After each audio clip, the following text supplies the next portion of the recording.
Mr. Smith? He's getting it. Oh, I'm sorry, Mr. Wages.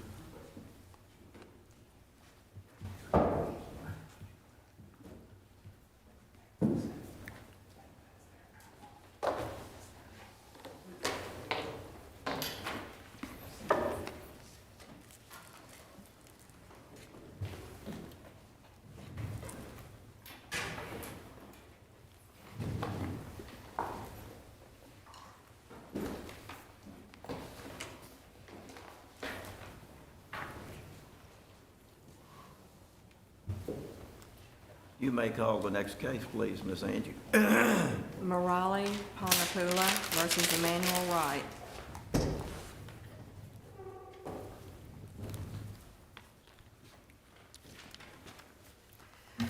May it please the court, counsel, I'm Sheila Campbell of the Memphis Bar, along with attorney Regina Guy, representing the appellant Murali Ponnapula.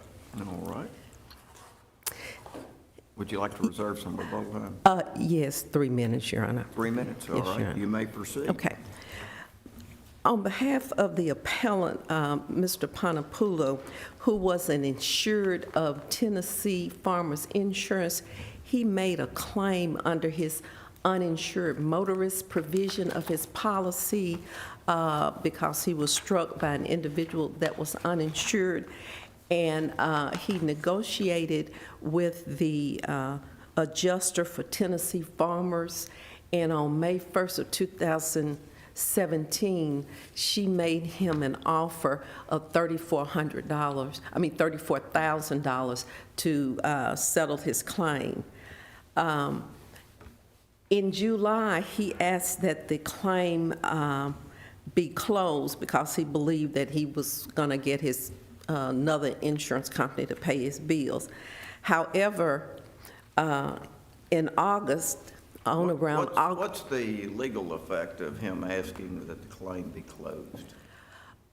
Your Honor, I think the legal effect is because the adjuster never withdrew the settlement and that the statute hadn't run, that he could ask that his claim be reopened and they could continue on in their negotiations on this particular claim. Is it your position then that the settlement offer, even though he withdrew his demand, you say claim, I assume we could call it demand, he withdrew his demand, that the settlement offer remained open? Well, according to the testimony of Ms. Nicholson, the adjuster, she never withdrew this claim.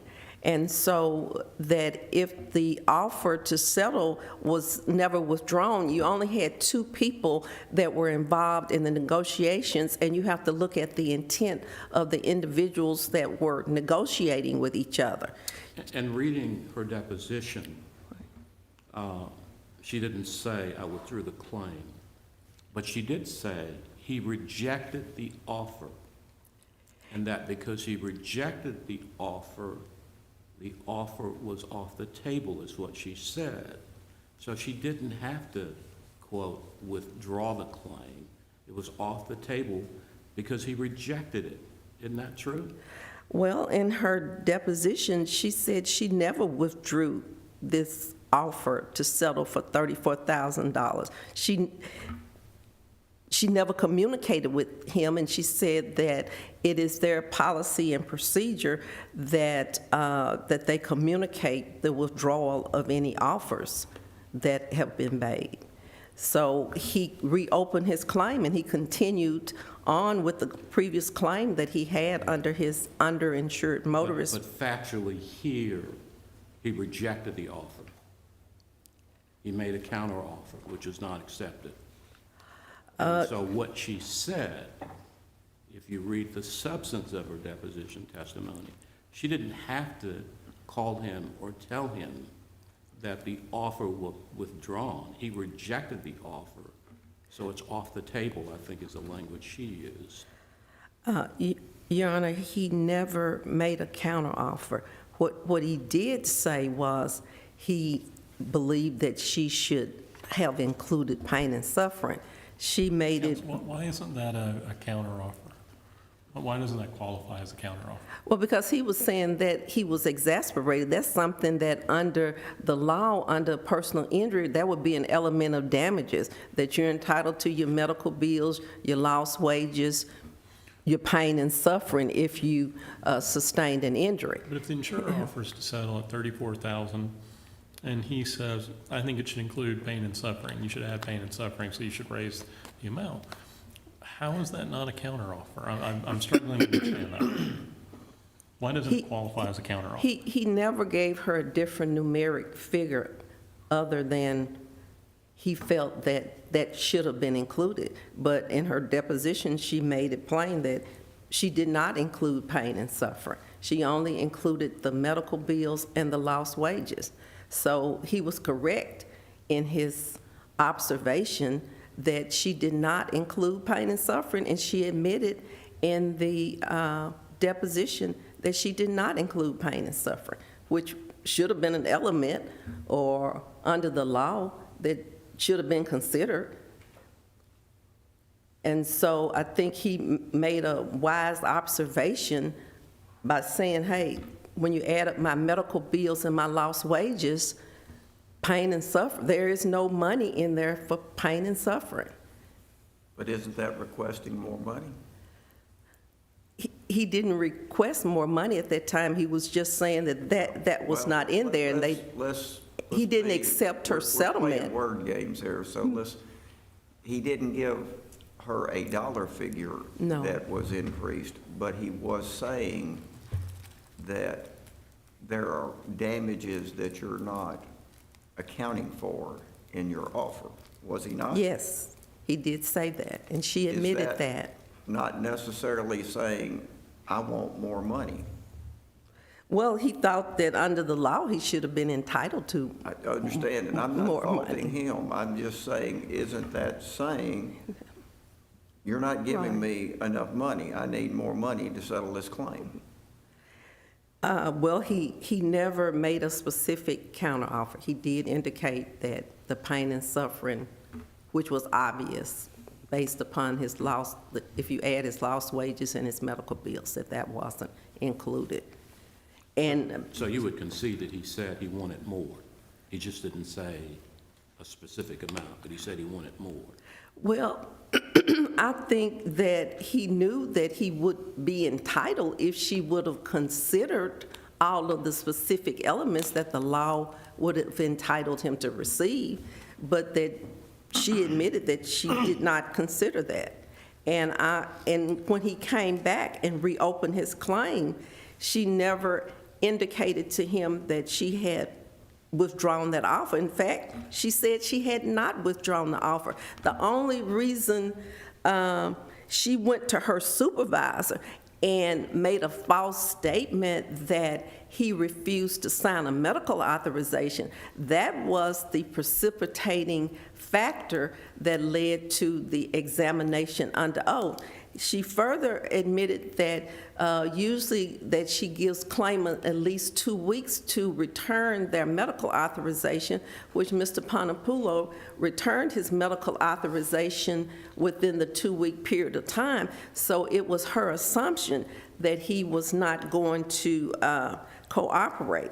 But even during that period of time, she never indicated that she withdrew her offer. I think that when you're negotiating on the formation of a contract, you're trying to see what was the person's intent, what were they thinking in their mind.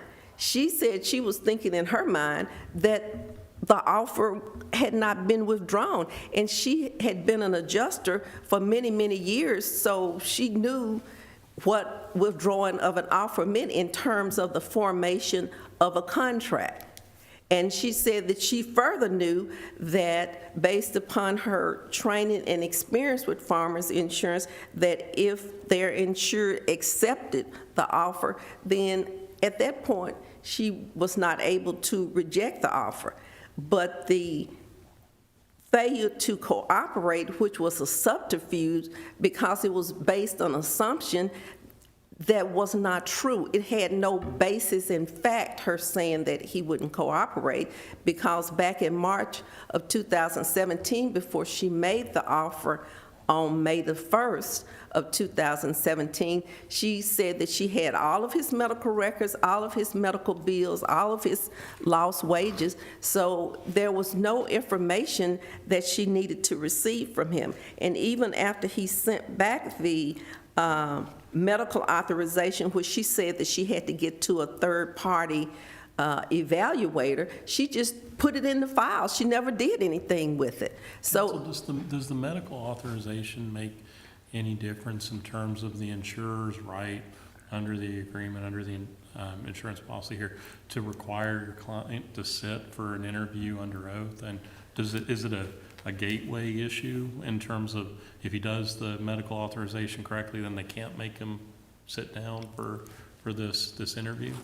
Well, I think that when he accepted the offer prior to the time for the examination and the oath, that preceded a new contract had been formed.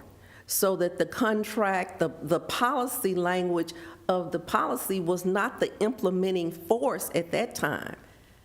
That he shouldn't have had to sit down for an examination under oath, because they had gotten past an investigation when he accepted the terms of the $34,000 offer that had been made to him. How does the medical authorization matter then at all? If everything is really just contingent on whether there was a counteroffer, whether there was an outstanding offer, does the medical authorization really matter at all in this case? Well, I'm saying the medical authorization, in my opinion, does not matter, but the medical authorization was used to say that he was failing to cooperate, so therefore we need this examination under oath, when in fact, that was not true. So couldn't they have examined him under oath anyway, though? They could, but that was the reason that they used in their answer to the complaint about why they were conducting an examination under oath, that they needed to obtain this medical authorization. And the medical authorization had already been obtained, so it was like a phantom reason for conducting an examination under oath. And I think it creates a legitimate fact question whether the examination under oath was just a technicality to deprive him of the opportunity to have the provisions of his insurance policy in force that he paid for. I know you've read the Spears case. Yeah. Doesn't it stand for the proposition that an insurer doesn't have to explain or justify a request for examination under oath? It's a condition of the policy, like a condition precedent if they request it, in order for them to pay a claim. Isn't that true? From reading Spears, they don't have to justify it. Well, she had already offered to pay this claim prior to even asking for it. I'm saying, that's what I'm saying. Does that matter? Does that No. matter? No, yeah. Okay. Thank you. We'll hear from the appellate.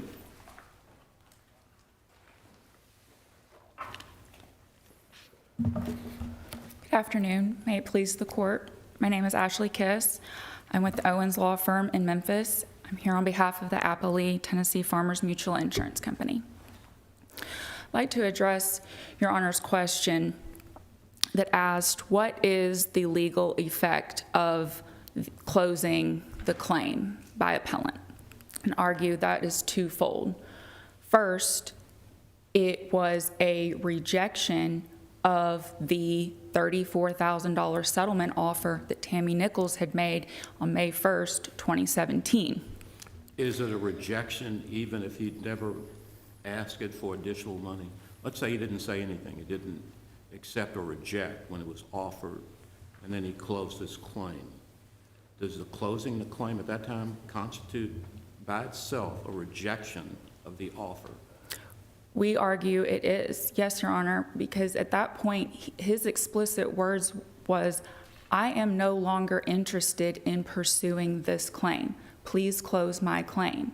At that point, Tennessee Farmers had all the reason to, from that statement and that conduct in closing the claim, to not treat the settlement offer as ongoing or continuing in force. So then the closing of the claim, too, was the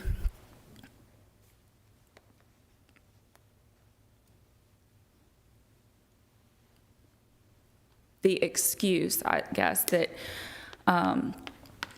appellant wants to say, well, I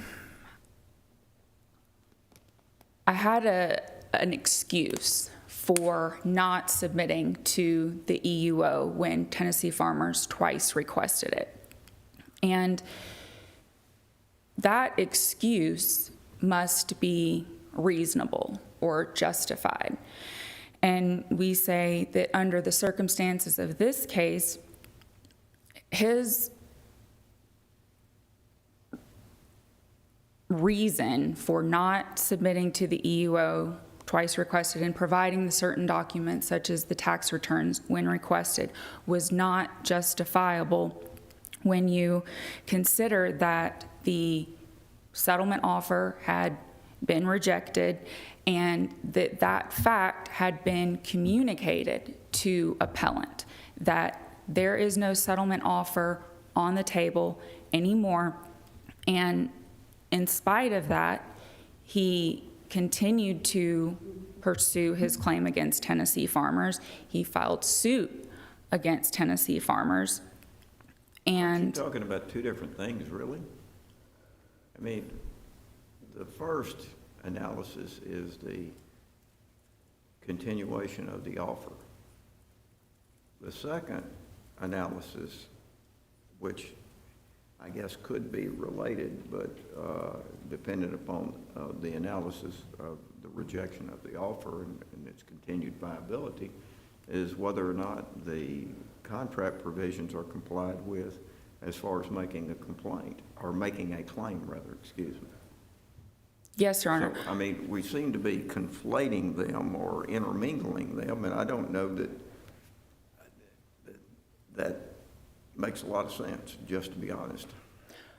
Well, Your Honor, we certainly argue that the requirement to submit to an examination under oath and provide the documents as requested, namely the federal income tax returns, is a condition precedent to the insurer's obligation to pay under the policy. And when... Were you saying you couldn't pay under the policy without that?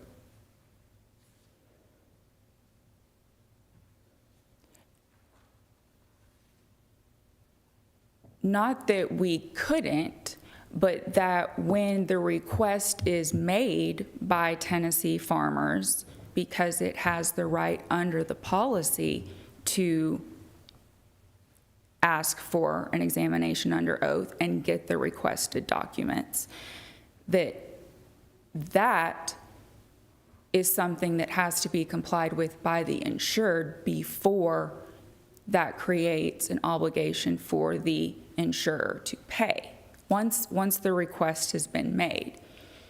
And But in this instance, you made an offer of settlement initially, correct? that is true, yes, Your Honor. And the first question that the court has to deal with was whether or not the offer remained viable, or whether by the actions of the appellant or the actions of the appellee, that offer was no longer on the table, correct? Yes, Your Honor. And then we get into the minutia of whether or not the appellant complied with the request for the viability of the offer if it did continue. Is that right? Well, certainly the offer of settlement was made in May of 2017. And then all these different circumstances happened where there was the counter demand, we argue, and then there was the closing of the claim and then reopening the claim. And the closing and the reopening of the claim, I'd submit, is what prompted the insurer to request the examination under oath in the first place. Up until then, when appellant and Tennessee Farmers were negotiating, they were getting medical records, Tennessee Farmers had given the appellant the benefit of the doubt.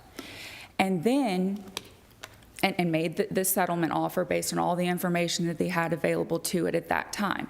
But when appellant closed the claim, then reopened it, combined with the fact that he had, at that point, twice refused to submit and sign a HIPAA authorization, everything changed.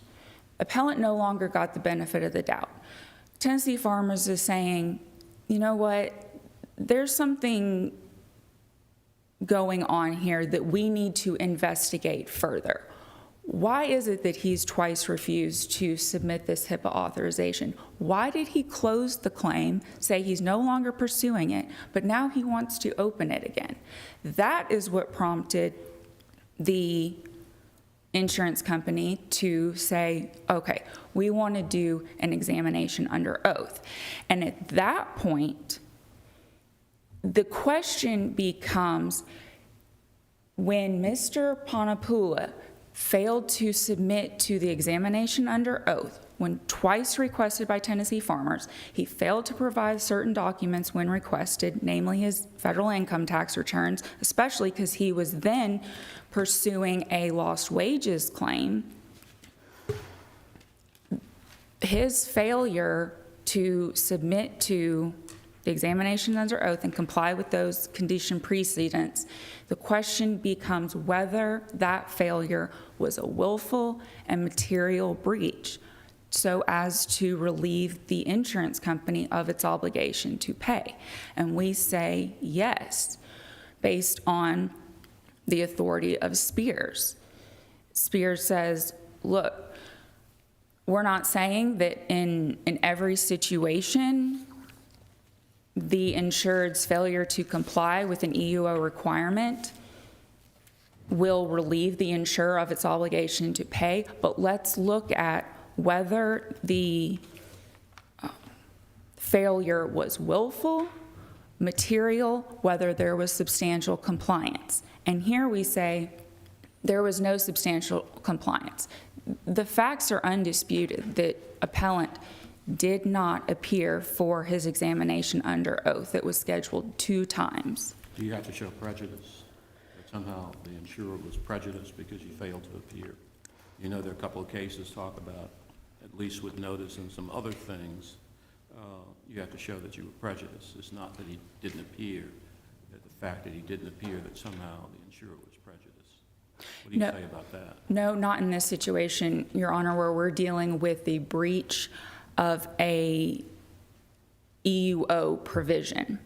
That is different than the failing to give proper notice, which was what the Alcazar case dealt with. Alcazar dealt with the breach of a notice provision for the insured failing to provide the insurer with timely and prompt notice.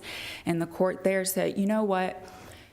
This notice provision and the delay, if not complied with, is actually a technicality.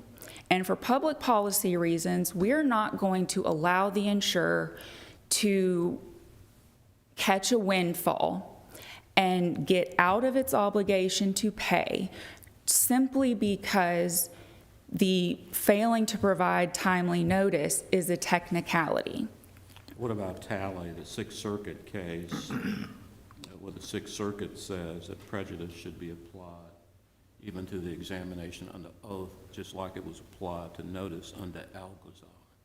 It does say that, Your Honor, and that case, of course, it was decided by Spears, before Spears, and it really does not get into the analysis and the difference between a notice provision and a condition precedent like the EUO requirement. The EUO requirement, if not complied with, it's like the prejudice is automatic. The EUO requirement, unlike a notice provision, and the Alcazar case says this, that the notice provision is for the benefit of the insurer. And that's why when it's not complied with, the insurer must have been prejudiced. But you take the EUO requirement, and that benefits not only the insurer, but the insured. Let's get all the information that we need from the source that might have the exclusive possession of all this information. Let's vet the insured. The EUO gives us an opportunity to see whether or not he or her, they're telling the truth. And then, after we've had an opportunity to conduct the examination under oath and do a proper investigation, we can make an informed decision on whether to pay the claim or not. And after an EUO, it could be that the insurance company says, you know what, we need to pay this claim. And that's the recommendation, and they pay it. And then none of this litigation happens. Or it could be that after the examination under oath, the insurer says, you know what, maybe we don't pay the claim. But the bottom line is that the insurance company and to the insured, if it is to work to the insured's benefit to have his or her claim paid, that opportunity is denied when the insurance company does not have the opportunity to conduct the examination under oath. The prejudice is automatic. That is a willful material breach of the policy, which in and of itself goes without saying the insurance company has been prejudiced. And that's why the Spears case does not expressly require a showing of prejudice. Spears goes back and says an unexcused failure of the insured to comply with the condition precedent relieves the insurance company of its obligation to pay.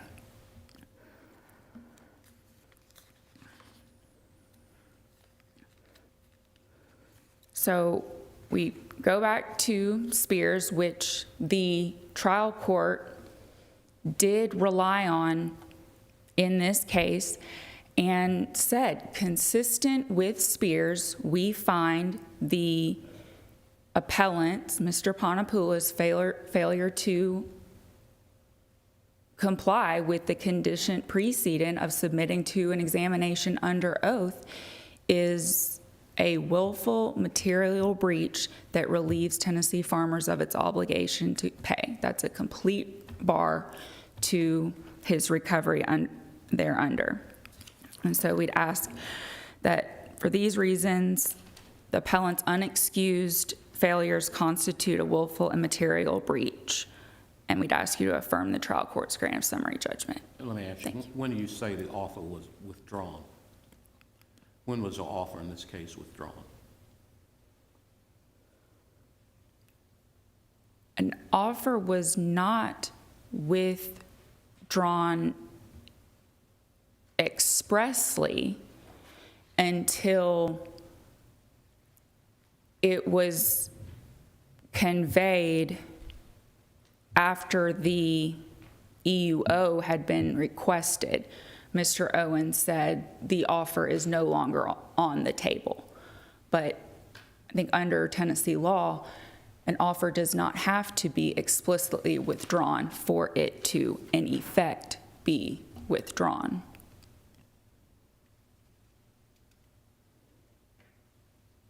So you're saying the offer was not withdrawn until the attorney got involved in the case? The offer was withdrawn in the sense that it was rejected, and then it was, the claim was closed, and Tennessee Farmers did not treat the offer as ongoing, and that's... You said it was rejected. When was it rejected? It was rejected when the counter demand was made, when the appellant asked for more pain and suffering in final settlement. So what's the significance of the appellant asking that his claim be closed?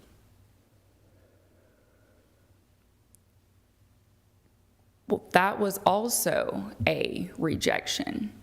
If Your Honor's find, well, the asking for more pain and suffering as a counter demand isn't necessarily a rejection, well, then we say, well, certainly when he communicated to Tennessee Farmers, I am no longer interested in pursuing this claim, please close my claim, that is a rejection.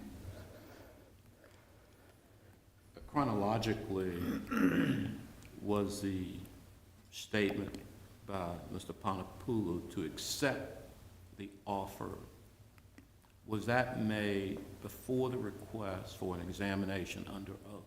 No, Your Honor. It came after the request for the examination under oath? Yes, Your Honor. Okay. Thank you. Okay, thank you.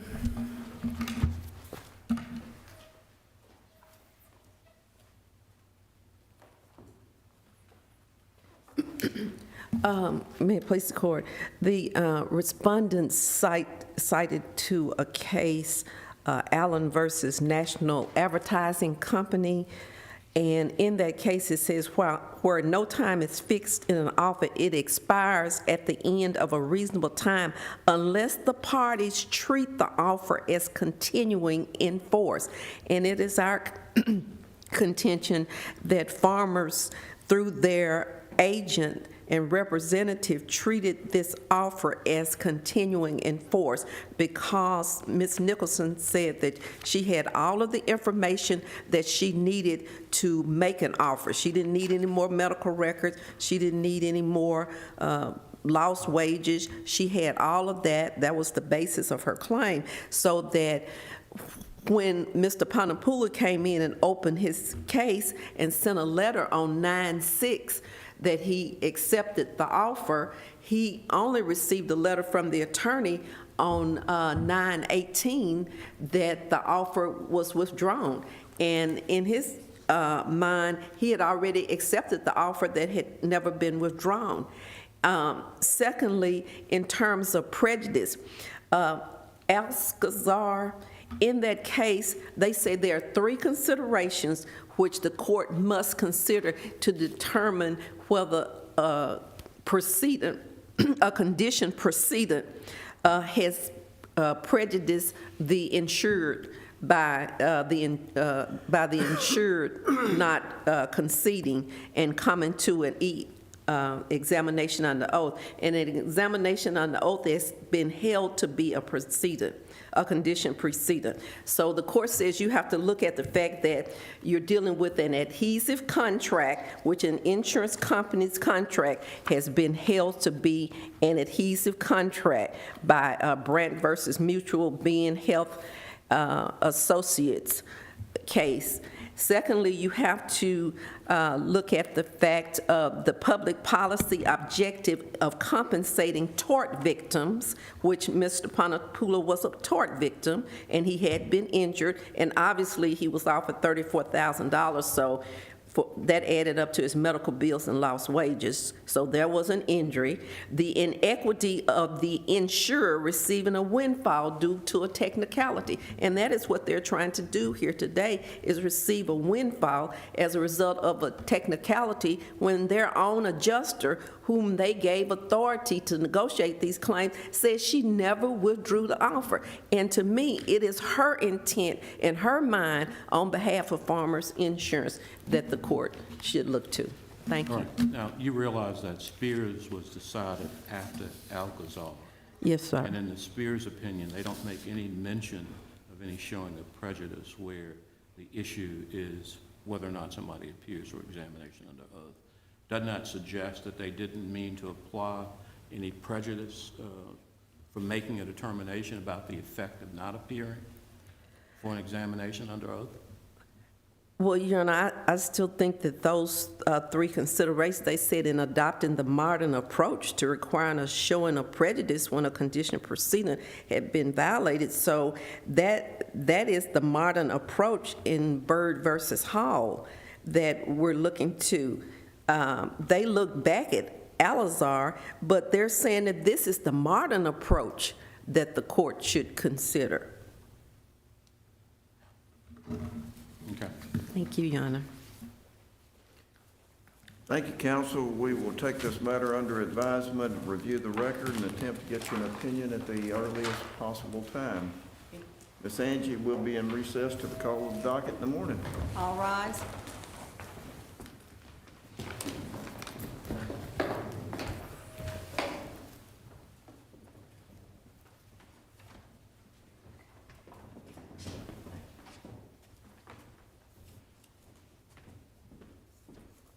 This honorable court stands adjourned. Thank you.